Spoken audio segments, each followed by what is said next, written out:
Bagamat ang ibang mga detalye ay binago para sa kapakanan ng pagsasadula, ang tunay na kasaysayan na ito ay masusing pinag-aralan at napatunayang totoo at naayon sa mga tunay na pangyayari.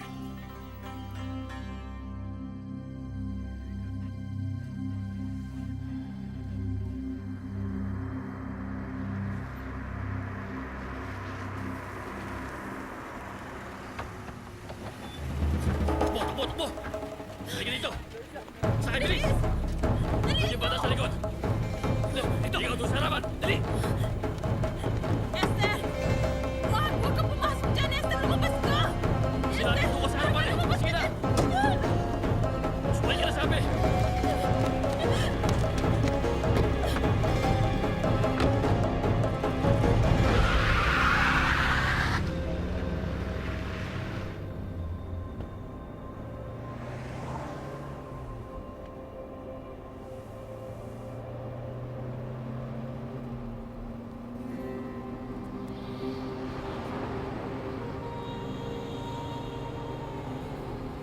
Nagtagal din kami ng 2 taon sa Istanbul.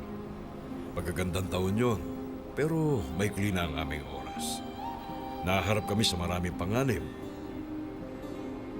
Kaya nga, umalis kami sa bayan ng Istanbul at nagtungo kami sa bayan ng Bosnia. Magmula doon, nagpasya na kami na pumunta sa Austria sa tulungan ng mga smuggler na ito. Umaasa na lang kami na ang bayan ng Austria ay kukupkupin kami. Naglakbay kami sa gabi at sa umaga naman ay nagpahinga. Kuminsan naglalakad kami at kuminsan naman nakakotse. At habang papalapit kami sa hangganan ng Austria, lumalaki ang panganib na madakip kami.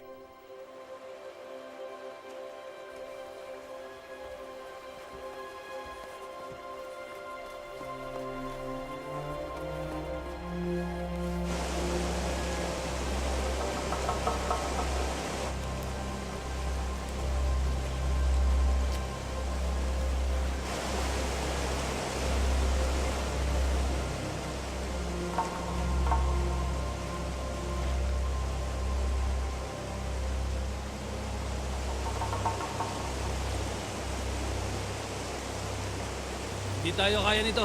Isa-isa lang dapat ang tawid natin. O sige. Hindi tayo pwedeng tumawid ng sabay-sabay.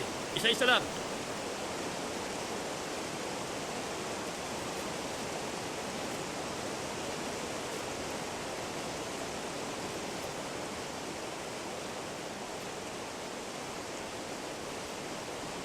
Naunang tumawid yung smuggler, tapos ang anak kong si Esther at si Murdoch. Madali silang nakatawid.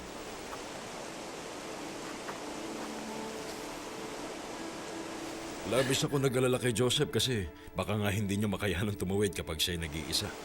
Mag-iingat ka, anak. Napakabata pa niya. Hayaan niyo samahan ko siya.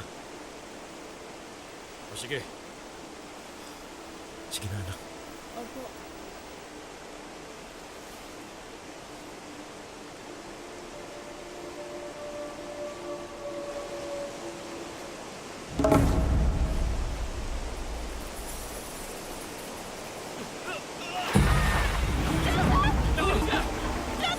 Kapit Joseph!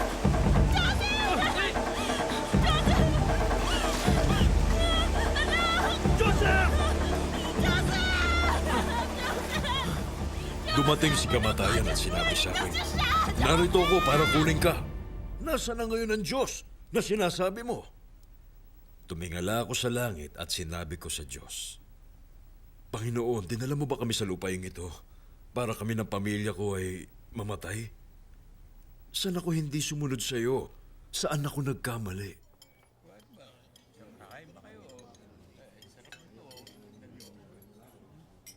Ano ba, papasok ba kayo? Ngayong... Ha? Wala pa kami schedule. Dapat magsipasok kayo para hindi Hoy, nasasayang. Cosmo, tinapay nga.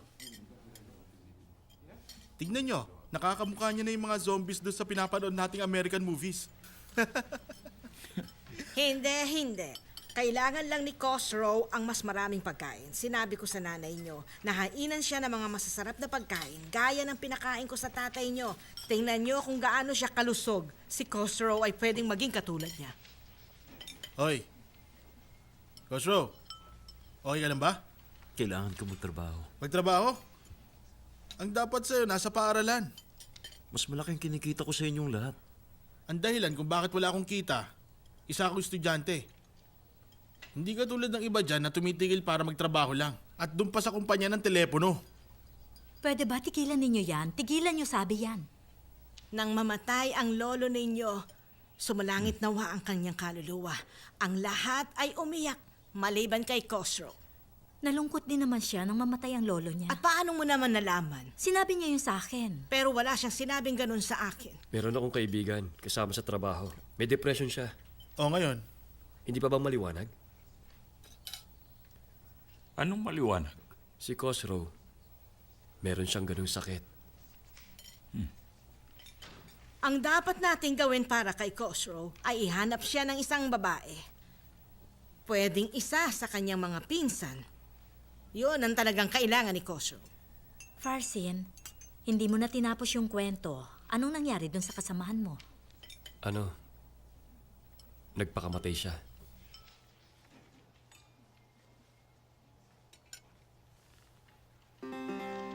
Malaki ang pamilya namin. Kadalasan sa isang malaking pamilya sa Iran, marami nangyayari.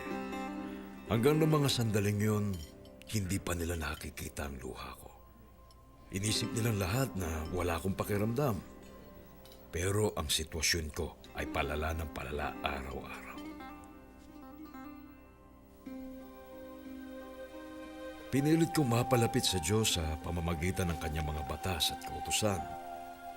Sa mga libro at sa pagpunta sa mga gawain at pagtitipon, talagang hinanap ko ang Diyos. Pero hindi ko siya matagpuan. Kakaibang naramdaman ko. Mayroong kakulangan na walang makapupuno. Tapos isang araw, naglalakad ako papunta sa trabaho. Napadaan ako sa isang simbahan na madalas ko nadadaanan. Pero nung araw na yun, para bang mayroong bagay na kakaiba. Parang may tinig na tumatawag sa akin mula sa loob.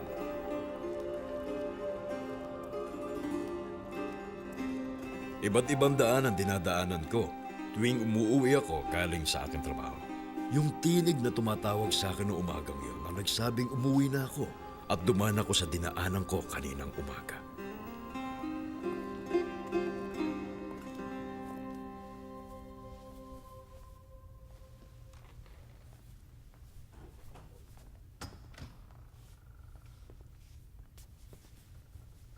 Magandang araw. May tao na ba dito? Sino po kayo? Khosrow ko, daddy. Anong kailangan nyo? Ano po bang ginaganap dito? Dito po kayo nagsisimba?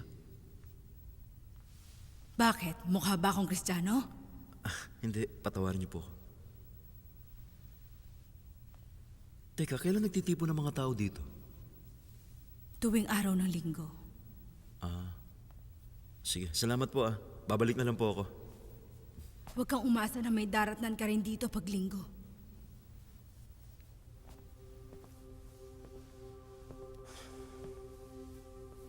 Hindi ko maalala na nanabik ako sa isang bagay na katulad ng pananabik nung araw na yon. Maging kaarawan ko, kahit na nung ako'y nagtapos, kahit isang espesyal na araw, walang katulad. Sa unang pagkakataon sa buhay ko, nanabik ako sa pagdating ng araw na yon, ang araw ng linggo. خانه شتفالة ربنونة وبرونو صورة خايمة بتالك زبابا ومارلة هال السامي باين آزن نبسمن بيو بابا بولو Nung pumasok ako sa simbahan, nakita ko ang ilang matatandang nakaupo at isang lalaki nagsasalita. Wala akong naintindihan sa kahit na anong sinabi niya. Hindi ko alam kung anong wika ang ginagamit niya sa pagsasalita. At hindi nagtagal, nalaman ko na nagsasalita siya sa wikang Assyrian, ang gamit na maliit na grupo ng Kristiyano sa Iran. kamusta ka, anak? Pagpalain ka ng Diyos. Salamat po. Maupo ka, sige. Salamat. Sabihin mo, anong may tutulong ko sa'yo? Paano po ba ako magsisimula? Madalas akong dumadaan dito. Pero ngayon lang ako nang has pumasok. Tumayo ka. Tumayo ka. Meron akong isang bagay na nais na ipakita sa'yo.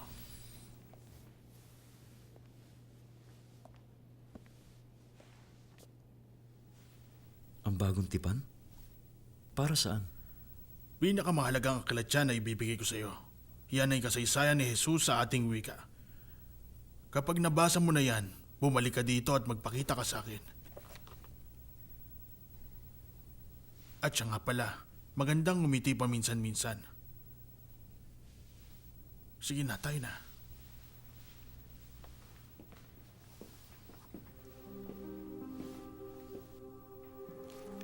Tinawag ni Jesus ang isang bata, pinatayo sa harapan nila at sinabing, "Tandaan niyo ito, kapag hindi kayo nagbago at tumulad sa mga bata, hinding-hindi kayo mabibilang sa pinag-aaharian ng Diyos." Ang sino mang nagpapakababa na gaya ng batang ito ay siyang pinakatakutan. Binasa ko ang sa buong mga bagong pinag-aaharian tipan, ng Diyos. pero ako pa rin ang dating Cosro at hindi pa rin ako nababago. Kaya nga, nagsimula na naman ako sa pinakauna. Maraming beses kong inulit-ulit ito, kahit na wala pa rin ako nakikitang pagbabago sa akin. Ganun pa man, parang meron nagsasabi sa akin na, "Basahin mo, huwag kang titigil." Kaya naman binasa ko ng paulit-ulit. Isang araw pagkagaling ko sa trabaho, nakaramdam ako ng galit at kawalan ng pag-asa. Parang walang kahit na ano kung sino makakatulong sa akin. Pakiramdam ko'y nag-iisa lang ako at walang matatakbuhan.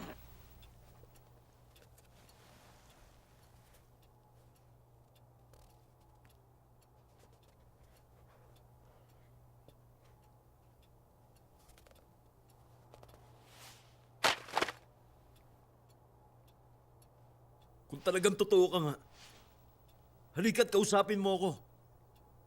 At kung hindi naman, hayaan mo na lang si Cosro ay maging si Cosro sa buhay niya.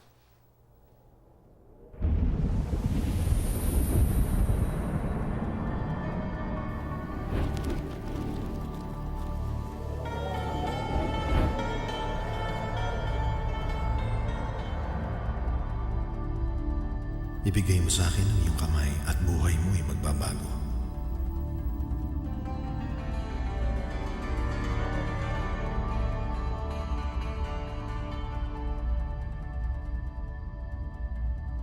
Hindi ko alam kung sino siya. Alam ko lang na isa yung pangitain na ako'y gising. Dahil kahahagis ko pala na libro sa isang sulok ng kwarto. Nakamamangha na marinig mo ang tinig niya sa loob ng kwarto. Walang ibang ingay nun. Di gaya ng tili ng nanay ko pag sumigaw na. Pakiramdam ko, para bang hindi siya talaga naiiba sa akin. Parang kasama ko na siya nung ako'y bata pa. Na nandun siya nung nagdurusa ako sa aking kabataan. At kilalang kilala ko ang banayad na tinig niya. Kaya nga naramdaman ko na hindi siya malayo sa puso ko. Nang sabihin niyang, "Akin ang kamay mo," ibinigay ko ito na walang pag-aalinlangan at walang takot sa aking puso. Kinuha niya ito. At hinawakan niya ng buong higpit ang kamay ko.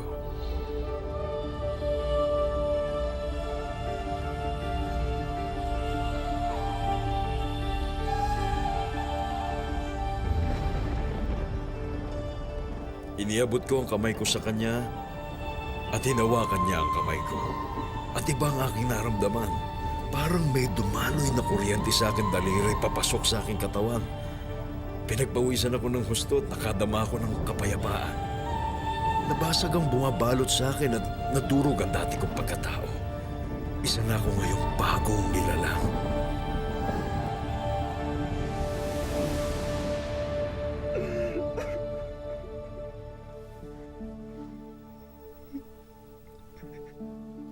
Cosro, bakit? Bakit ka umiiyak?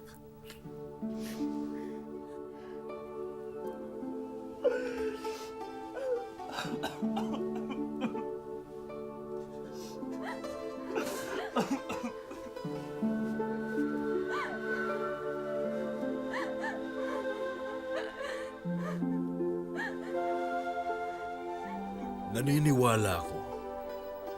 Nung sandaling makita ko siya na walang sakit, kalungkutan at kawalan ng pag-asa. At isang kagalakan ang pumasok sa puso ko na matagal ko nang hinintay. Ang lahat ng sakit ay nawala. Ang mga sugat na naging dahilan na makita ako bilang magagalitin at matapang na tao ay napalitan ng isang kagalakan. Kagalakan nagmumula kay Jesus na ating Panginoon. Nung inilat ko ang mga mata ko, ang lahat na nakikita ko ay maganda. walang hindi maganda sa aking paningin.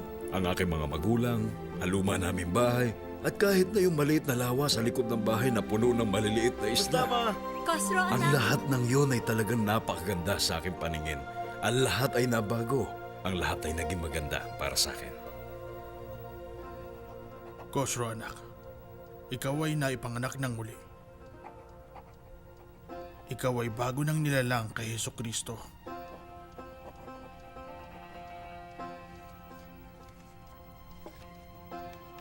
Ang pastor ng iglesia niyan ay bata pa at Farsi ang salita niya.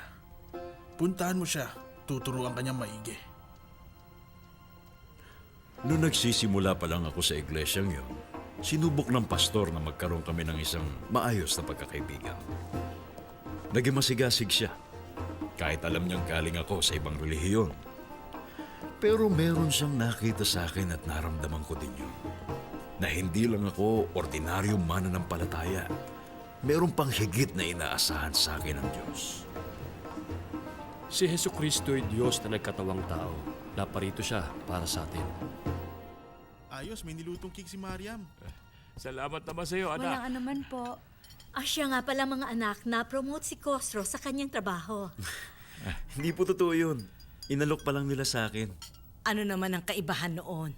Ang totoo, hindi pa nga po ako nakapagpasya dyan. Ano pa bang hinihintay mo? Alam mo, meron pa akong ibang trabaho na gustong gawin. Anong trabaho yon? Papa, ang maglingkod sa Diyos. Maligaya na tayo ngayon dahil nakita natin nagbago na si Cosro. Pero tandaan nyo, may hangganan ng lahat. Huwag nyo sanang kalimutan tayo ay Muslim. Sandali. Pinalaki namin kayo na may dalawang layunin sa aming isip. Ang una nga ay ang matuto kayong lahat na magmahal sa bawat isa. At pangalawa, ang mag-aral kayong mabuti para maging matatag kayo sa buhay at mapangalagaan niyo ang inyong sarili. At ngayon, umiti na si Cosro. At nakita ko ring umiyak siya. Tiningnan niya ako at sinabi niyang, mahal na mahal kita, Papa. Kaya, kung si Jesus ay nakapagdulot ng pagbabago sa buhay ni Cosro, wala akong tutol sa lahat ng ito.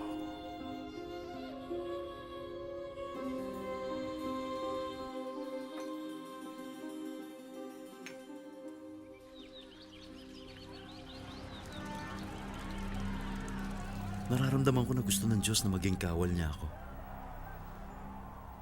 Kung ganun, nakapag-desisyon ka na? Susundin ko ang utos ni Jesus. Nagbitiw na ako sa trabaho.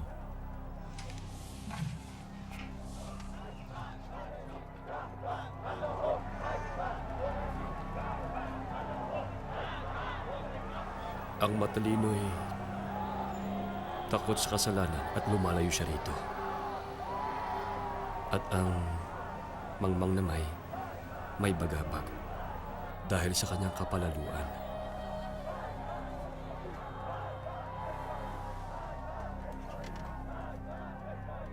Nagbabago ng Iran, Cosro.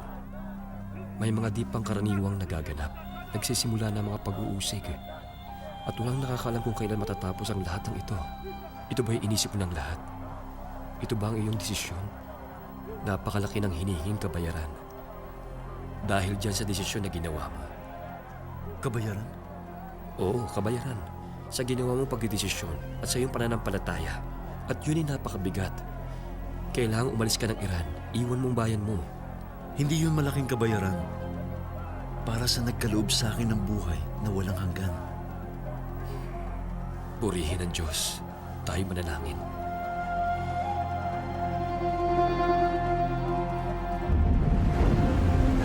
Basta huwag kang bibitiw! Kumapit ka na sa akin, anak!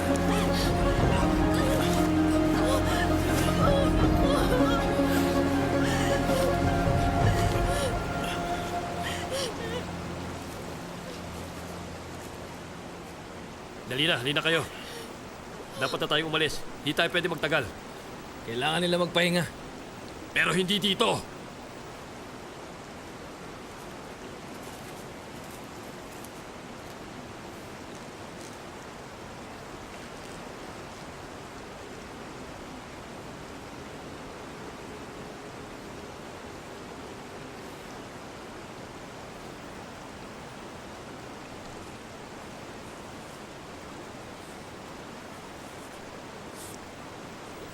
Siya nga pala. Paano mong natagpuan ang anak mo? May naglagay sa kanya sa aking kamay.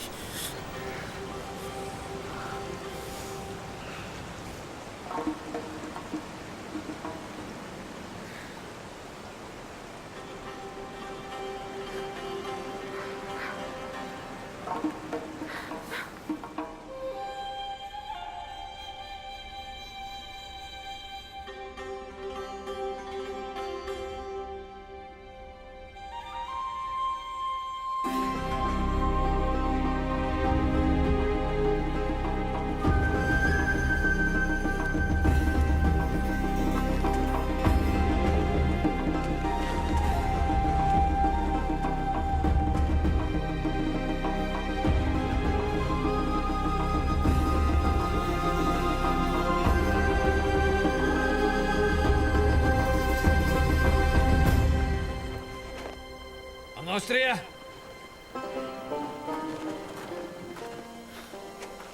Nakikita niyo yon? Yan na ang Austria. Yun na ang hangganan ng Austria. Maliwanag. Kaya hanggang dito na lang kami pwede. Magmula ngayon, bahala na kayo sa sarili niyo. Salamat. Paalam na po. Sige, mag-iingat ka.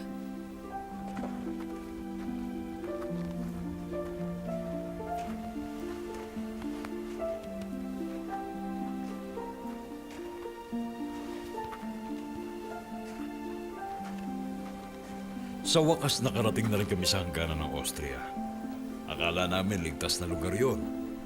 Pero kapapasok pa lang namin sa hangganan ng Austria, hinuli na kami ng mga pulis. Hindi pa nga natutuyo ang mga suot namin, pero imbes na pabalikin kami sa aming bayan o sa bayan ng Turkey, nung malaman nila na isa akong pastor, nagbago sila at naging magagalang. Kahit na nga ba hindi namin sila kababayan at hindi alam ang kanilang wika, binigyan kaming bahay at inalagaan. Nung mahulog kaming dalawa ni Joseph sa ilog, ang akala ko'y katapusan na namin. Pero si Satanas at kamatayan ay nagsayaw lang sa harapan namin. Wala silang kapangyarihan na saktan kami. Pagkaraan ng 8 buwan namin sa Austria, tinanggap kami sa bansang Amerika bilang mga refugee. Lumipat kami sa Amerika at nagsimulang maglingkod sa mga iglesyang Iranian doon. Isang kaibigan na handang maging matalik na kaibigan nating lahat. At tinutukoy ko ay ang pinakamakapangyarihan sa buong sanlilikha, na siyang may hawak na lahat ng kapangyarihan. Kahit na kinakatawan niyang kapangyarihan, nauunawaan niya ang sakit at paghihirap. At alam niya ang pait at ang sakit ng isang tinatalikuran. Alam niya yon. Siya ay kaibigan mo at kaibigan ko. Siya ay kaibigan ng aking pamilya. Kaibigan ng asawa kong si Murdoch, ng anak kong si Esther, at ng bunso kong si Joseph. Siya si Jesucristo. Siya si Kristo na makapagpapabago ng inyong buhay. Babaguhin niya ang lahat sa inyong mga buhay sa araw na ito.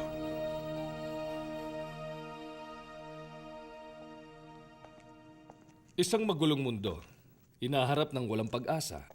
Yan ang pang-araw-araw na buhay ng isang lalaking nagangalang Khosrow Khodadadi. Kahit isang miyembro ng kanyang pamilya ay hindi siya nakita na umiyak o ni tumawa. Hindi man lang nila siya nakita na umiyak. O kahit makita man lang tumawa, hindi man lang nila siya nakitang nalungkot. Para lang siyang nabubuhay dito sa mundo, pero hindi siya nakakaramdam. Naramdaman niyo na ba ang naramdaman niya? Pero naramdaman niyo na ba na parang nandito lang kayo ng walang silbi, na nabubuhay lang kayo dito? Na naghihintay lang kayo na tumigil ang lahat pati ang buhay ninyo para lang matigil ang kawalang silbi nyo? Mga kapatid, hindi naman kailangang sa ganun magwakas ang kwento mo. Maaari pa itong mabago. Dapat may katuparan ng buhay, may layunin at may kahulugan. Si Jesus sa totoo lang ay dumating para bigyan tayo ng ganitong buhay. Sa Ebanghelyo, tinawag niya itong ganap at kasiyasiyang buhay. Ito na ngayon ang buhay na sinimulan ni Khosrow magmula ng kanyang buksan ang kanyang puso at isipan sa pagiging Panginoon ng ating Panginoon na si Jesucristo. Ang paanyaya kay Khosrow ay dumating sa pamamagitan ng kamay. Hindi lang basta kamay, Dahil ito ang kamay ng tagapagligtas, ang buhay na Panginoon, ang nagnais para kay Khosrow ng isang buhay na puno ng pag-asa. Nagpasya si Khosrow na tanggapin ang alok sa kanya at nabago ang buhay niya mula noon. Mga kapatid, ang Jesus na umabot kay Khosrow sa kanyang daigdig ay siya ring Jesus na nais umabot sa inyo. Mga kapatid, alam niya kung nasaan ka at kung saang lugar ka nakatira.